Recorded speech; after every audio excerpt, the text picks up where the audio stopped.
안녕하십니까. 자, 이번 시간은 2019년도 1회 3월 달에 시행됐던 건축 산업기사 부분 중에 건축 설비 부분의 기출문제 여러분들하고 풀어보도록 하겠습니다. 자, 1번 문제부터 여러분들 어떻게 나왔는지 한번 같이 보도록 할게요. 자, 공기조화 방식 중 전수 방식의 일반적 특징으로 옳지 않은 것은 뭐냐라고 물어봤습니다. 자, 전수 방식이라고 하는 것은 수배관이 실내 쪽으로 들어가는 방식을 얘기를 하는 거죠. 자, 덕트 스페이스가 필요 없다. 그죠? 덕트, 즉 공기의 유동이 아닌 자, 물배관, 수배관이 들어가기 때문에 덕트 스페이스는 필요가 없고요. 펜코일 유닛 방식 등이 있다. 그죠? 자, 우리는 기사 수준에서는요. 산업기사 수준에서는 전수 방식에서 펜코일 유닛 방식만 공부를 하게 됩니다. 맞아요. 그다음 실내 배관에서 누수의 우려가 있다. 왜? 수배관이 들어가기 때문에 이 수배관, 즉 물이 들어가는 배관이 들어가기 때문에 배관에 누수가 발생할 수 있습니다.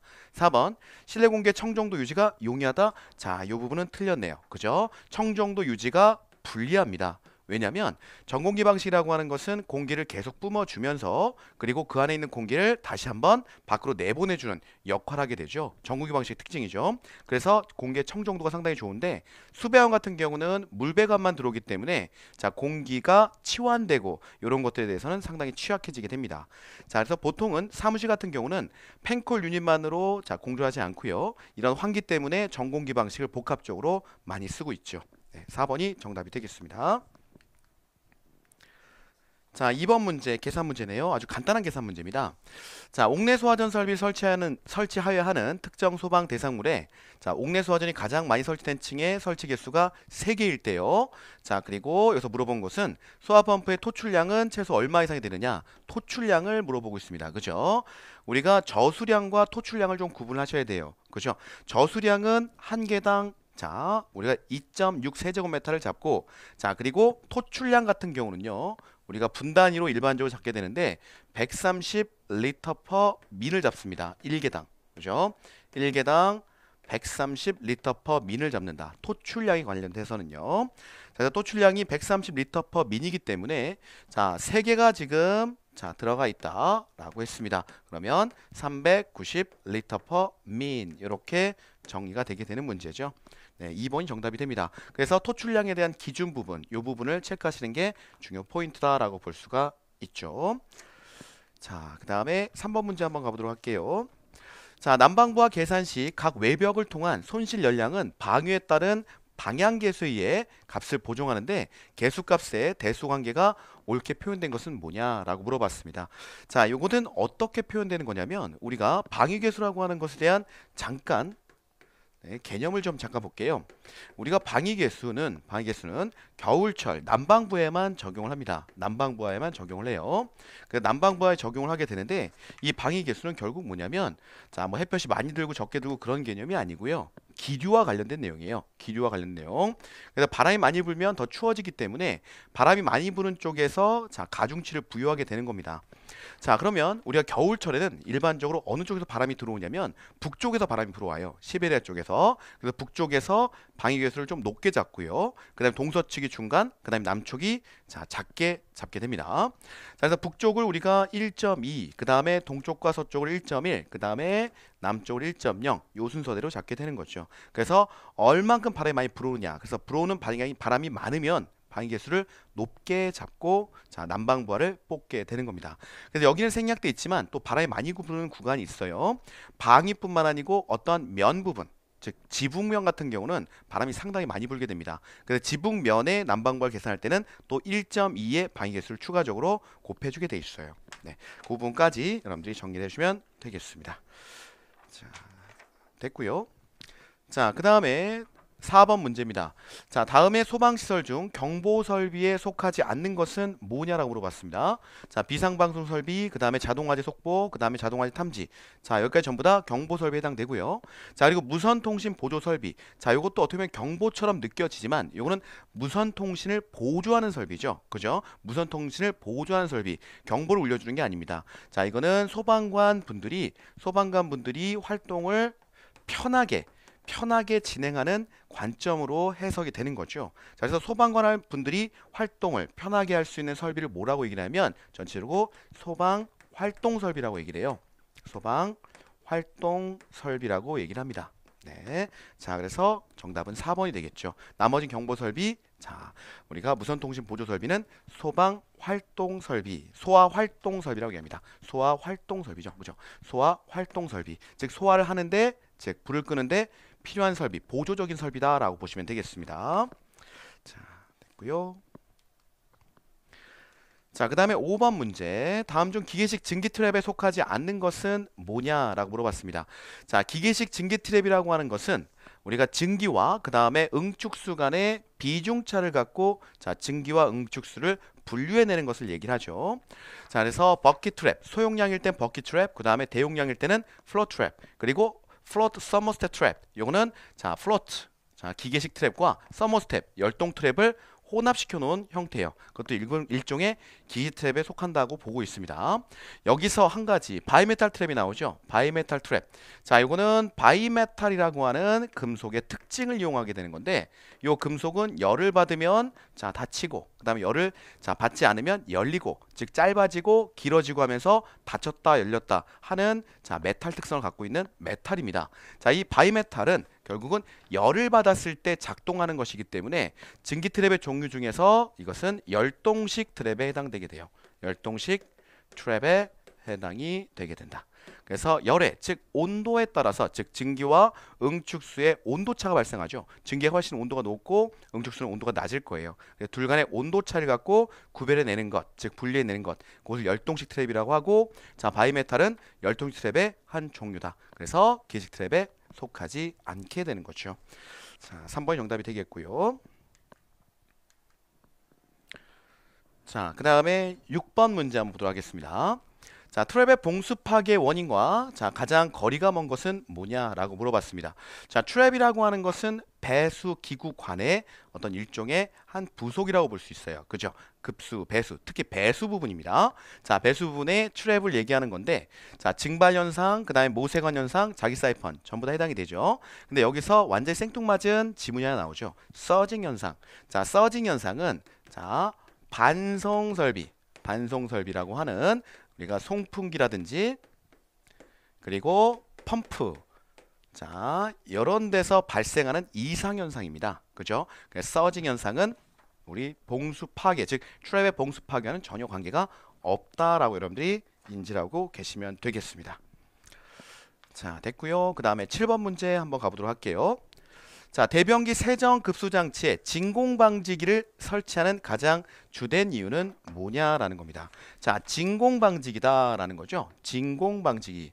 자, 진공을 방지한다는 얘기는 우리가 마이너스 압, 대기압을 기준해서 마이너스 압을 방지한다는 얘기죠. 방지. 자, 방지한다. 자, 마이너스 압을 방지하는 이유는 뭐냐면 급격히 어느 구간의 압력이 낮아지게 되면요, 그쪽으로 물이 쭉 유입이 되게 돼 있습니다. 그죠? 그죠? 상대적으로 거기는 압력이 낮아지고 이쪽은 압력이 높게 되니까요. 이쪽이 압력이 낮다라고 표현을 하면 물이 압력이 높은 곳에서 낮은 곳으로 유입이 되게 되버리죠. 그러면서 뭐가 발생하냐면 역류라고 하는 것이 발생을 하게 돼요. 그죠? 그래서 역류를 방지하기 위해서 이렇게 발생하는 부압을 없애겠다, 즉 진공을 방지하겠다라고 하는 것이 바로 진공방지기입니다. 진공방지기. 그래서 정답은 4번이 되겠죠. 오수가 급수관으로 역류하는 현상을 방지하기 위한 것이다. 그래서 여러분들 진공방지기라는 지문이 나오면 역류라고 하는 키워드를 찾아주시면 되는 거예요. 네, 4번 정답이죠. 자, 그 다음에 8번 문제, 아주 간단한 계산 문제네요. 자, 고가수조 방식의 급수 방식에서 최상층에 설치된 위생기구로부터 고가수조 저수 위면까지의 필요 최소 높이는 어떻게 되느냐라는 겁니다. 즉, 고가수조 가장 최상층, 보통 옥상에 설치되어 있죠. 옥상에 이렇게 설치가 돼 있고, 옥상에 설치되어 있고, 자, 여기서 물을 이렇게 공급을 시켜주는 거죠. 하방으로 공급을 이렇게 시켜줍니다. 자, 그러면 이쪽에 세대가 있고요. 이쪽에 이제 수전 부분에서 물이 나와야 되는데, 자, 요 밑에 쪽은 이제 중력 부분이 높이에 위상차가 있기 때문에 이쪽은 요 중력 힘 때문에 쉽게 나올 거예요. 그죠? 쉽게 점점 밑으로 나올수록 점점 쉽게 나온다. 하지만 요 최상층 부분은 요 거리가 너무 짧으면 중력의 힘을 못 받아서 자, 물이 잘 안 나오게 됩니다. 그래서 여기서 물어보는 건 뭐냐면 이 최소한의 필요 높이는 얼마냐라는 것을 물어보게 된 거예요. 그죠? 자, 그래서 거기 필요한 높이를 계산하기 위해서 조건이 나옵니다. 단, 최상층 위생기구의 필요 수압. 자, 위생기구의 필요 수압이라고 하는 것은 샤워기나 수도꼭지나 수도꼭지를 열었을 때, 자, 수도꼭지를 자, 물이 통과해서 나와야 되죠. 그러니까 물이 수도꼭지를 통과하는 그 힘을 얘기를 합니다. 그죠? 자, 통과하는 힘 70kPa이고요. 그 다음에 배관이 중간에서 마찰 소리 일으키는 거 1m 아쿠아 이렇게 주어졌네요. 요 두 가지가 주어졌죠. 그러면 여러분들이 문제 나오면 요 두 가지를 그대로 더해 주시면 돼요. 그러면 70kPa 플러스 1m 아쿠아 단위가 안 맞아 버리네요. 그죠? 그러면 70kPa는 약 얼마냐면 10kPa는 약 얼마냐면 1m 아쿠아예요. 그죠? 자, 그러면 70kPa는 7m 아쿠아가 되고요. 그러면 7 플러스 1 그래서 8m 수두를 필요로 하고 있네요. 그죠? 8m 아쿠아가 필요하다. 즉 8m 높이만큼 여기서 수전부터 고가 수조 수면까지 몇 m가 필요하다?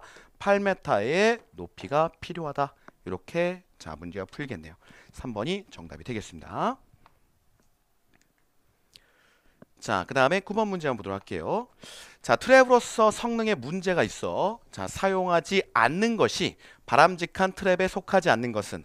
자, 이런 문제는 뭐냐면 부정의 부정 문제예요. 그죠? 부정의 부정 문제. 트랩에서의 성능에 문제가 있어. 사용하지 않는 것이 바람직한 트랩에 속하지 않는 것은. 아, 말 진짜 어렵죠? 부정의 부정이에요. 그래서 이거는 이 부정의 부정을 해석하면 긍정이죠. 즉, 트랩에 써도 되는 방식은 이렇게 물어본 겁니다. 트랩에 써도 되는 방식은 이렇게 물어본 거죠. 자, 그러면 이중 트랩은 트랩에 쓰면 안 되고요. 가동 부분이 있으면 안 되고 내부치가 동일한 S 트랩은 안 돼요. 그죠? 자, 유입 부분과 유출 간의 자, 광경이 달라져야 돼요. 자, 가동 부분 수봉 트랩 2번.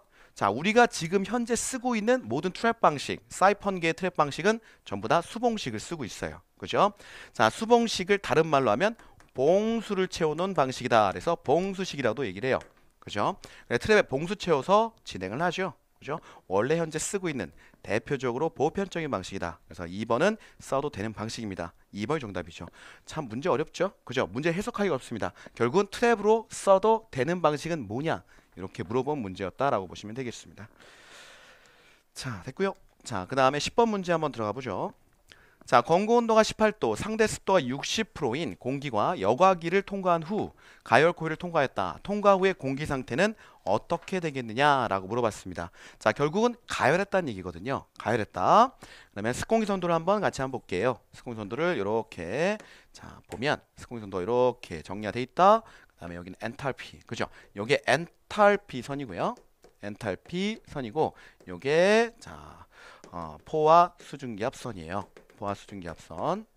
즉 일명 상대 습도 100% 선이죠. 상대 습도 100% 선을 얘기를 해요. 100%. 자, 그리고 요 Y축이 절대 습도를 의미하고 절대 습도.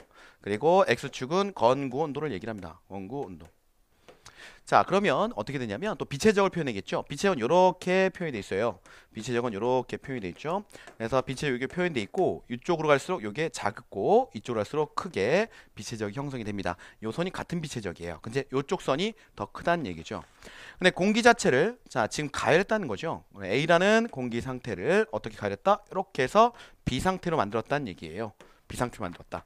자, 그러면 보기 1번부터 한번 보죠. 자, 빛의 적은 어떻게 됩니까? 작은 쪽에서 큰 쪽으로 하고 있죠. 그래서 빛의 적은 증가를 할 것이고요. 증가. 자, 그 다음에 엔탈피는 우리가 이렇게 뽑습니다. 이 부분에서 등엔탈피 선에서 이렇게 올라가는 거죠. 올라가면 엔탈피는 이쪽이 크고 이쪽이 작게 되는데 그래서 증가라는 자 해석이 나오게 되고요. 자, 상대 습도는 우리가 요게 100% 선이라고 했죠. 그럼 상대 습도는 90%, 그 다음에 80%, 70% 점점 낮아져요. 60%, 50% 이렇게 들어가요. 그러면 여기서 이쪽으로 가면 상대 습도는 자 높은 쪽에서 낮은 쪽으로 가겠습니다. 그죠? 자, 상대 습도는 감소 되겠고요. 자, 습고 온도는 어떻게 되느냐? 자, 볼게요. 습고 온도는 뭐냐면 등습고 온도선까지 요걸 올려요. 올리면 이렇게 되겠죠. 그죠? 네. 등습고 온도선까지 쭉 올려서 밑으로 내립니다. 등습고 온도선까지 쭉 올려서 밑으로 내리죠. 요때 찍히는 온도 요게 이제 습고 온도예요. 그죠? 자, 요쪽 방향으로 갈수록 고온이기 때문에 습구 온도는 A 상태의 온도에 비해서 자, 가열한 B 상태의 온도가 습구 온도가 훨씬 높겠다. 그죠? 높아지겠다는 얘기죠. 그러면 4번 맞네요. 그죠? 정답은 4번입니다. 네, 습공기 선도를 이해하고 있으면 보통 한 회차당 한 문제 내지 두 문제는 반드시 맞출 수가 있게 돼요. 네. 자, 됐습니다. 자, 그 다음에 11번 문제 한번 보도록 할게요. 자, 공기조화 방식 중 이중 덕트입니다. 이중 덕트 방식에 관한 설명으로 옳지 않은 것은 뭐냐라고 물어봤어요. 자, 혼합상자에서 소음과 진동이 생긴다. 자, 이중 덕트라고 하는 것은 냉덕트와 온덕트 두 개를 실내 쪽으로 넣어놓은 다음에 최종적으로 실내 최종 말단에서 자, 그거를 두 가지를 섞는 거예요. 그죠? 그 냉덕트의 냉기운과 그다음에 온덕트의 온기운을 섞어주는 상자를 우리가 혼합상자라고 얘기를 해요. 그럼 혼합상자에서 냉기운과 온기운이 섞이고 있기 때문에 진동과 소음이 발생할 수 있습니다. 네, 맞고요. 자, 덕트가 한 개 계통이므로 설교에 적게 된다. 좀 전에 얘기했죠. 덕트가 두 개 계통이에요. 무슨 계통? 냉덕트와 그죠? 그 다음에 온덕트 두 가지의 바람이 같이 들어가요. 그리고 최종적으로 그 실에 맞게 섞이게 되는 거죠. 그래서 2번이 틀렸죠. 덕트가 한 개가 아니고 두 개 계통이므로 설비비는 어떻게 됩니까? 많이 들어가게 된다. 그죠? 많이 들어간다. 2번이 정답이 되고 3번 부하 특성이 다른 다수의 실이나 존에도 적용할 수 있다. 상당히 좋죠. 그죠? A실, B실, C실 전부 다 혼합 상자를 각각 설치해 놓으면 냉덕트와 온덕트에 나온 냉기와 온기를 자, 그 실의 특성에 맞게 섞어서 분출해 주면 됩니다. 그죠? 자, 그리고 4번 냉온풍의 혼합으로 인한 혼합 손실이 있어서 에너지 소비량이 많다. 그죠? 그죠? 우리가 25도짜리 공기를 만들려고 할 때 자, 40도짜리 온풍이 오고 10도짜리 냉풍이 옵니다. 그러면 10도짜리 냉풍은 자, 원래 냉기운을 그냥 갖고 들어가면 10도짜리로 시원하게 할 수 있는데 자, 뭐예요? 뜨거워지는 거죠. 그 다음에 온풍도 40도짜리가 오는데 40도짜리를 15도로 25도로 다운시켜 버리는 거예요. 그러면 뭐죠? 40도가 25도 되면 열이 손실돼 버리잖아요. 그죠? 15도만큼 손실돼 버리잖아요. 그죠? 네. 그래서 혼합 손실이 발생하게 된다. 맞는 표현이 되겠습니다. 자, 됐고요. 그 다음에 12번 한번 가보죠. 다음 중 주방, 보일러실 등 다량의 화기를 단속, 취급하는 장소에 가장 적합한 자동화재 탐지 설비의 감지기는 뭐냐? 우리 일반적으로 화기를 취급하는 곳이나 이런 곳은 일정 온도가 됐을 때 감지를 해주는 정온식 감지기를 보통 씁니다. 네, 3번이 정답이 돼요. 자, 여기서 뭐 광전식, 그 다음에 뭐 이온화식, 차동식 있는데 자, 먼저 차동식 같은 경우는 온도의 변화 비율이 급격하게 이루어지면 자, 그때 감지를 하게 되고요. 자, 그 다음에 광전식 같은 경우는 연기가 발생하게 되면 주변의 투과율이 저감이 됩니다. 그러면 그 투과율이 낮아진 것을 갖고 판단을 하고요. 그 다음에 이온화식 같은 경우는 연기의 이온 농도를 보고 판단하게 됩니다. 자, 이 부분 참고적으로 알고 계시면 좋을 것 같고요. 자, 13번 문제. 자, 양수 펌프의 양수량이 18세제곱미터/하고요. 자, 양정이 60m일 때 펌프의 축동력은 어떻게 되냐? 단 펌프의 효율은 50%다라고 되어 있죠. 자, 그러면 우리가 축동력 구하는 공식 보면 QH를 102의 효율로 나눠서 풀어주게 됩니다. 자, QH 양수량은요. Q는 양수량이죠. 18세제곱미터/hour 잡혀 있고요. 자, 그리고 양정이 60m 잡혀 있어요. 자, 그리고 102에 곱하기 효율 0.5, 50%니까요. 자, 그런데 우리가 여기서 얘기하는 Q는 어떤 단위를 기준으로 하냐면 리터 퍼 세크를 기준해요. 리터 퍼 세크를 기준한다. 자, 그러면 리터 퍼 세크로 요 단위를 만들어 줘야 돼요. 여기서 환산해 줘야 되죠. 그죠? 그래서 자, 세제곱미터를 리터로 만들려면 곱하기 1000이죠. 왜? 1세제곱미터는 1000리터니까. 자, 그리고 hour를 세크로 만들어 주려면 나누기 3600을 해줘야 됩니다. 그죠? 3600분의 1이잖아요. 그죠? 그러면 나누기 3600은 요 분모에다가 배치시키면 자연스럽게 정리가 되겠죠. 그죠? 자, 그러면 요거를 계산기에 넣고 여러분들이 두들겨 주시면 얼마 넣으면 5.88kW가 나오게 되죠. 네, 정답은 4번이 되게 됩니다. 자, 14번 문제 보죠. 자, 수질 관련 용어 중 BOD가 뜻하는 것은 뭐냐? 그죠? BOD는 뭐예요? 생물화학적 산소 요구량이죠. 만약 COD로 문제가 나오면 그거는 화학적 산소 요구량 이렇게 찍어주시면 됩니다. 4번이 정답. 자, 그 다음에 15번 문제, 네, 기본적인 배관 문제네요. 자, 일반적으로 지름이 큰 대형관에서 배관 조립이나 관의 교체를 손쉽게 할 목적으로 이용되는 이음 방식, 무슨 방식이죠? 플랜지음이라고 하죠. 플랜지음. 그래서 우리가 배관을 조립할 때는 이 플랜지음이 중간중간마다 계속 있어요. 그렇죠? 4번이 정답이 되게 됩니다.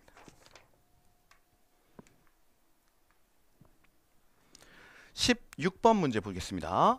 자, 다음 중 외기온과 실온 변화에 있어서 시간 지연에 직접적인 영향을 미치는 요소는 무엇이냐라고 물어봤습니다. 자, 여기서 말하는 시간 지연이다 라고 하는 건 뭐냐면 예시를 갖고 잠깐 얘기를 하겠습니다. 네, 어떤 얇은 벽체가 있습니다. 얇은 벽체가 있고요. 어디서는 상당히 큰 벽체가 있어요. 어떤 경우엔 자, 이렇게 돼 있죠. 네, 이렇게 벽체가 구성이 되어 있다. 그러면 외부에 아주 뜨뜻한 열이 있습니다. 외부에 뜨뜻한 열이 이렇게 여기가 외부고요. 그 다음에 여기가 내부라고 하면 뜨뜻한 열이 자, 이 벽체 쪽으로 다가왔습니다. 그러면 자, 이 벽체는 얇기 때문에 이 열을 자, 그대로 내부 쪽으로 금방, 그죠? 네, 금방, 그죠? 예, 이렇게 좀 상당히 편한 표현이죠. 금방, 그죠? 빨리, 그죠? 빨리 이쪽으로 전달을 해버립니다. 그죠? 크게 시간이 소요되지 않고요. 자, 그런데 이 벽체가 상당히 두껍습니다. 그죠? 두껍죠? 두꺼우면 열이 이렇게 들어오면요. 여기 들어오면 열을 누가 받기 시작해요? 얘가 계속 받아요. 그죠? 계속 받고 이걸 머금고 있습니다. 머금겠죠? 벽체가 크니까요. 그리고 자, 금방이 아니고 상당히 시간이 지연돼서, 그죠? 시간이 지연돼서 나중에 실내 쪽으로 이 열을 뽑아 놓게 되죠. 그죠?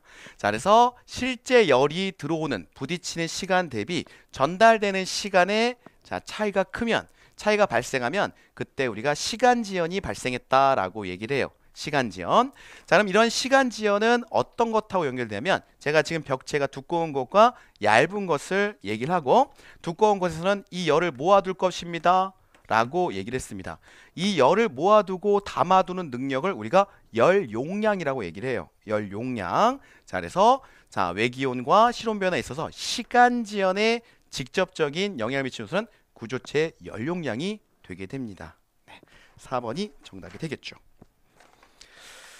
자, 됐고요. 그 다음에 17번 문제 같이 한번 보도록 하죠. 자, 공동주택에서 각종 정보를 관리하는 목적으로 관리인실에 설치하는 공동주택 관리용 인터폰의 기능에 속하지 않는 것은 뭐냐라는 겁니다.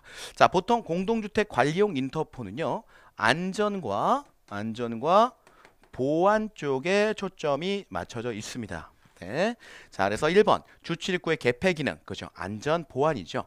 전기 절약을 위한 소등 기능, 자, 이건 아니에요, 그죠? 에너지 절약인데 이 부분까지 컨트롤하지는 않아요. 2번이 정답이 되고, 자, 3번 비상 푸시 버튼에 의한 비상 통보죠. 안전. 방범 스위치에 의한 불법 침입 통보 기능, 그죠? 보안이죠, 그죠? 네, 그래서 2번이 정답이 되게 됩니다. 자, 그 다음에 18번 문제 한번 보도록 하죠. 자, 금속관 공사에 관한 설명으로 옳지 않은 것은 뭐냐라고 물었습니다. 자, 전선의 인입이 용이하다. 네, 좋아요. 전선의 과열로 인한 화재 위험성이 적다. 외부적 응력에 대해 전선 보해 실성이 높다. 철콘크리트 건물의 매입 배선으로 사용할 수 없다. 철콘크리트 건물의 매입 배선은 대부분 뭘로 배선되면 금속관 공사로 많이 배선이 되게 됩니다. 그죠? 자, 금속관 공사가 우리가 사용성 자체가 상당히 전천으로, 그죠? 어디든지 사용 가능한 놈 중에 하나예요. 그죠? 자, 그래서 철콘크리트 건물의 매입 배선으로 사용할 수 없다가 아니고 있다. 그죠? 전천후입니다. 금속관 공사는. 자, 4번이 정답이 되겠고요. 19번 문제. 자, 전압의 분류에서 자, 저압의 범위 기준으로 오르는 것은 뭐냐? 자, 요건 여러분들 암기가 돼 있어야겠죠. 그죠? 저압의 기준. 자, 직류는 750V 이하, 그 다음에 교류는 600V 이하. 요것을 저압의 기준이라고 얘기를 하죠. 4번이 정답이 되게 됩니다. 자, 20번 문제 보도록 할게요. 자, 환기 설비에 관한 설명으로 옳지 않은 것은 뭐냐라고 물어봤고요. 1번 환기는 복수의 시를 동일 계통으로 하는 것을 원칙으로 한다. 동일 계통이요? 자, 환기는 자, 만약에 복수의 실 여러 실을 똑같은 스타일로 그 다음에 똑같은 계통에서 환기를 하게 됐다 라고 하면, 만약에 A실은 음식점이고요, 그냥 B실은 침실이에요. 자, 그럼 음식점과 침실은 자, 서로 개통을 분리해야 되고요. 그 다음에 환기량이 완벽하게 달라요. 음식점 환기량이 엄청나게 많죠. 그 다음에 자, 우리가 침실은 환기량이 그보다 훨씬 적어요. 그리고 동일 개통을 했을 때는 음식점에서 환기하는 그런 배기 냄새가, 그죠? 음식 냄새가 침실 쪽으로 들어올 수도 있습니다. 그래서 보통 자, 동일 개통으로 하는 것보다 실의 용도에 맞춰서 조닝을 실시하죠. 그죠? 용도에 맞춰서 같은 용도들끼리 같은 개통을 해버립니다. 그죠? 용도를 자, 나눠 갖고 A 용도는 이 개통, B 용도는 저 개통, C 용도는 저 개통, 이런 식으로 해서 개통 분리해 주게 돼 있어요. 네, 1번이 정답이 되겠고요. 2번, 필요한 기량은 실의 이용 목적과 사용 사항을 충분히 고려해 결정한다. 자, 3번, 외기를 받아들인 경우에는 외기의 오염도에 따라서 공기청정 장치를 자, 설치한다. 그죠? 요즘에는 미세먼지가 많기 때문에 자, 중앙공조도 자, 필터가 상당히 고성능 필터가 들어가게 돼 있어요. 4번, 전열교환기에서 열애수를 하는 배기계통에는 악취나 배기가스 등 오염물질을 수반하는 배기는 사용하지 않는다. 그죠? 왜냐하면 열교환을 하는데 배기가 나가면서 열을 급기한테, 즉 외기한테 주고 나갑니다. 그죠? 근데 열만 주면 좋은데 냄새까지 우리가 들어오는 바람한테 줘버리면 자, 우리가 배기를 빼냈는데 또 그 냄새가 또 들어와요. 그죠? 근데 뭐 우리가 열은 교환해서 뜨뜻한 바람이 들어오긴 하는데 냄새가 나는 바람이 들어오는 거죠. 그래서 요거는 제외하면서 진행을 하는 것이 맞겠다라는 겁니다. 자, 여기까지 문제를 여러분들하고 풀어봤고요. 자, 문제 자체는 그렇게 어렵지가 않았습니다. 네, 잘 복습하시고요. 수업 진행 고생 많으셨습니다. 다음 시간에 뵙도록 하겠습니다. 감사합니다.